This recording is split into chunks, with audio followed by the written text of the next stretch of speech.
ચાલો મિત્રો, વાનેચા ફેમિલી વોકમાં આપનું હાર્દિક સ્વાગત છે. આજે આપણે સરસ મજાની રેસીપી બનાવવાની છે મિત્રો. તો ચાલો તમે રેસીપી જોવા માટે તૈયાર થઈ જાઓ.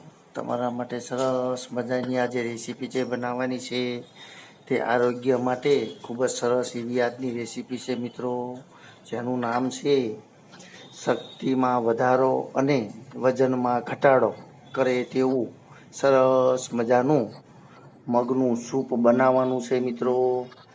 માંદા માણસોને પણ જો મગનું પાણી પાવામાં આવે કે બાફેલા મગ ખવડાવવામાં આવે તો તેને પણ અશક્તિ જતી રહેશે અને શક્તિ વધે છે મિત્રો. તેવું આજે આપણે સરસ મજાનું મગનું સૂપ બનાવવાનું છે. તો તમે પૂરેપૂરી રેસીપી જોઈજો. અને વજન પણ તેનાથી ખૂબ જ ઘટતું હોય છે. જો વારંવાર તેનું સેવન કરવામાં આવે તો શરીરમાં ઘણા બધા ફાયદા થતા હોય છે મિત્રો. તો ચાલો આજે આપણે સરસ મજાનું મગનું સૂપ બનાવીને પીએ મિત્રો. પીવાથી ઘણા જ ફાયદા છે, વજન ઘટે, શક્તિ વધે. તો ચાલો હવે શરૂઆત કરીએ. સૌપ્રથમ આપણે મગને બાફી લઈએ મિત્રો.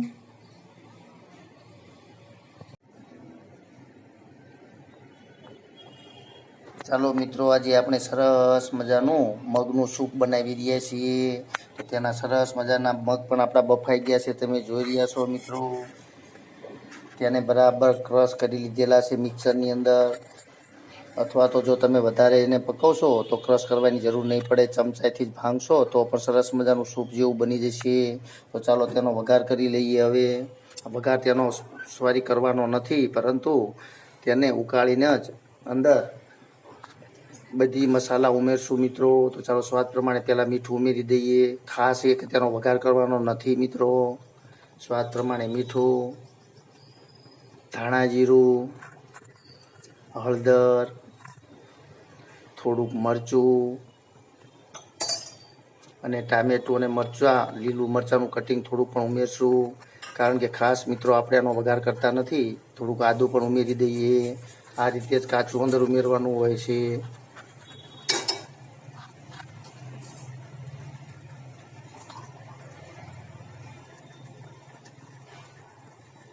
થોડુંક અંદર પાણી પણ ઉમેરી દઈએ કે જેથી કરીને સરસ મજાનું સૂપ તૈયાર થાય આપણું મિત્રો. થોડું ગાયનું દેશી ઘી પણ ઉમેરી દઈશું, 1 ચમચી મિત્રો. તમે ચોક્કસથી એકવાર આવું મગનું જ્યુસ પીજો અથવા તો તેનું સૂપ બનાવજો. કારણ કે સૂપ પીવાથી ખૂબ જ ફાયદા થાય છે મિત્રો. જે આપણને શરીરની અંદર અશક્તિ હોય તો શક્તિ મળે છે. અને ખાસ આપણું વજન પણ ઘટે છે મિત્રો. શરીરની અંદર જો કોઈને વજન ઘટાડવું હોય તો આવું પીવાથી વજન પણ ઘટતું હોય છે. અને મગ તો ગુણકારી છે જ. જ્યારે લોકો બીમાર પડે ત્યારે પણ ડૉક્ટર મગનું પાણી અને બાફેલા મગ ખાવાનું કહેતા હોય છે મિત્રો. એવું મેં સાંભળેલું છે. તો ચાલો સરસ રીતે મગ આપણા તૈયાર થઈ જાય ત્યાર પછી બરાબર ક્રશ કરશું અને સરસ મજાનું આપણું સૂપ તૈયાર કરશું મિત્રો.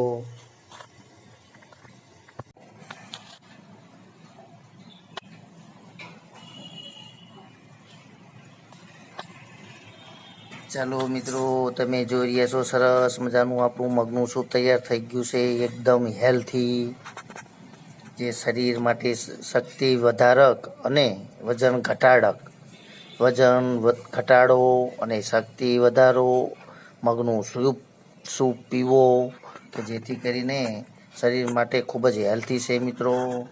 તમે જોઈ રહ્યા છો, જો તમે રોજે એક આવી વાટકી જ્યુસ પીવાનું રાખશો તો શરીર માટે ખૂબ જ સારું પડશે મિત્રો. જે લોકોને વજન વધારે હોય અને એ લોકો જો આનું સૂપનું સેવન કરે તો વજન પણ ઘટી જતો હોય છે મિત્રો. અને શક્તિમાં વધારો થતો હોય છે. તો ચાલો મિત્રો, આજે ગરમ ગરમ મગનું સૂપ પીએ. અને તમે પણ આવું મગનું સૂપ બનાવીને ચોક્કસથી પીજો મિત્રો. કારણ કે શરીર માટે ખૂબ જ ઉપયોગી છે મિત્રો. જેથી આપણે રેસીપી બનાવીને મૂકેલી છે. તમે એકવાર ચોક્કસથી ટ્રાય કરજો અને મને કોમેન્ટ દ્વારા જણાવજો. ખાવામાં પણ ટેસ્ટી લાગશે, પીવામાં પણ, અને શરીર માટે તો ખૂબ જ સરસ છે મિત્રો.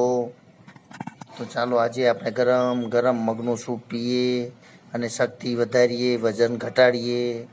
જો તમને મારી આ રેસીપી પસંદ આવી હોય તો મિત્રો ચોક્કસથી લાઇક શેર અને સબસ્ક્રાઈબ કરજો, તેમજ તમારા મિત્ર મંડળમાં આ રેસીપીને મોકલજો મિત્રો. જય યોગેશ્વર ભગવાન, જય માતાજી.